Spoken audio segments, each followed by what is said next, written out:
Good morning प्यारे बच्चों। आज हम कक्षा 10 गणित अध्याय 4C को हल करने से पहले जानेंगे कि गुणनखंड विधि द्वारा द्विघात समीकरणों को कैसे हल करते हैं। तो सबसे पहले बात करें कि द्विघात समीकरणों को हल करने की कितनी विधियां हैं। तो बेटा, द्विघात समीकरण को हल करने की हमारे पास 3 विधियां हैं जो इस प्रकार हैं। पहली विधि है गुणनखंड विधि, दूसरी है पूर्ण वर्ग बनाकर और तीसरी है श्रीधराचार्य विधि या सूत्र विधि। तो हमारा जो अध्याय 4C है उसमें इस विधि का प्रयोग किया गया है। किस विधि का? गुणनखंड विधि का बेटा प्रयोग किया गया है। गुणनखंड विधि। तो बेटा, प्रश्नावली को हल करने से पहले जानेंगे कि हम गुणनखंड विधि में प्रश्नों को कैसे हल करते हैं और कैसे हल कर सकते हैं। तो देखते हैं एक उदाहरण की सहायता से। बेटा, उदाहरण है x वर्ग धन 5x धन 6 बराबर 0। तो बेटा, इस विधि में सबसे पहले हमें क्या करना होगा कि एक्स स्क्वायर के गुणांक को देखना होगा। यहाँ पे हमारा एक्स स्क्वायर का गुणांक कितना है? 1। तो बेटा यहाँ 1 लिखेंगे और अचर पद कितना है? 6 लिखेंगे। इन दोनों का गुणा करेंगे तो 1 का गुणा 6 में करेंगे तो बेटा कितना आएगा? 6। कितना आएगा? 6।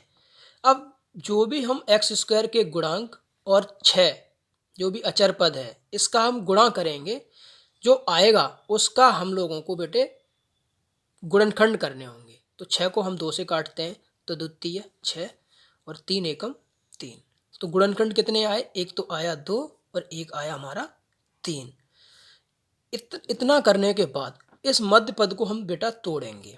5 को यदि हम इसके गुणनखंड आए बेटा 2 और एक आया 3। तो यदि इसको हम तोड़ें तो 2 में यदि हम 3 जोड़ें, यदि सपोज इसी की बात करें तो 2 धन 3 करें तो कितना हो जाएगा? 5। और 2 का 3 में गुणा करेंगे तो 2 तिया 6। तो इसे लिखेंगे x घाते 2 धन 2 धन 3 x धन 6 बराबर 0। तो बेटा इसे लिखें x घाते 2 धन गुणा करें तो 2x धन 3 का x में करेंगे 3x धन 6 बराबर 0। अब हमें दो जोड़े बनाने हैं। पहला x वर्ग धन 2x, दूसरा 3x धन 6। अब बेटा इसमें से देखो कुछ कॉमन मिल रहा है। कितना मिल रहा? x।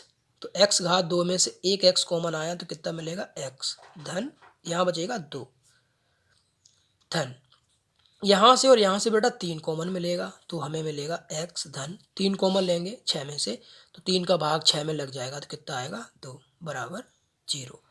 बेटा इसमें सबसे बड़ी बात है कि आप लोग याद रखेंगे कि यहाँ जिस इस कोष्टक में जो संख्या होगी वही इस कोष्टक में भी होनी चाहिए। यदि ऐसा नहीं है तो बेटा आपका क्वेश्चन ये गलत हो जाएगा। तो यहाँ से हम कॉमन लेते हैं तो x धन 2 बचेगा कितना? यहाँ x बचा, यहाँ धन 3 बचा बराबर 0। बेटा अलग अलग जीरो से तुलना करिए तो x धन 2 बराबर 0। यहाँ से बेटा x का जो मान आएगा 2 को पक्षांतर करेंगे तो ऋण 2। इसी तरह से x धन 3 बराबर 0।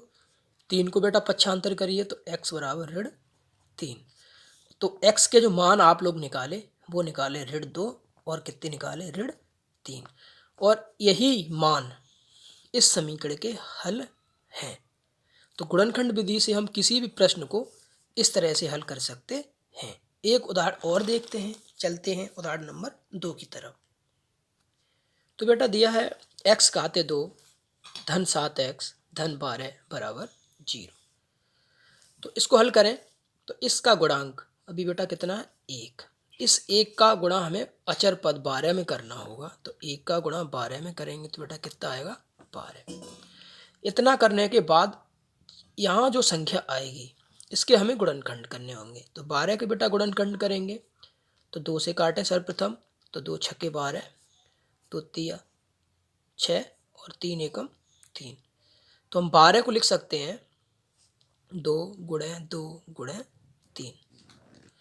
अब इस 7 को हमें मध्य पद तोड़ना है, यानी इस द्विघात समीकरण का मध्य पद है बेटा 7x, इसको तोड़ेंगे इन गुणनखंडों की सहायता से। तो बेटा देखो 2 का हम 2 में गुणा करेंगे तो कितना होगा 4, और एक अकेला बचा हमारा 3, तो 4 गुणा 3 कितना हो जाएगा 12, और 4 में हम 3 जोड़ेंगे तो कितना हो जाएगा 7, कितना हो जाएगा 7। तो बेटा इसे लिखेंगे x खाते 2 धन 7 को लिखे बेटा मैंने 4 धन 3 x, ये लिखा x प्लस के 12 बराबर 0। तो x घाते 2 धन इस x का गुणा करेंगे तो 4x धन 3x धन 12 बराबर 0। अब बेटा यहाँ हम 2 जोड़े बनाएंगे।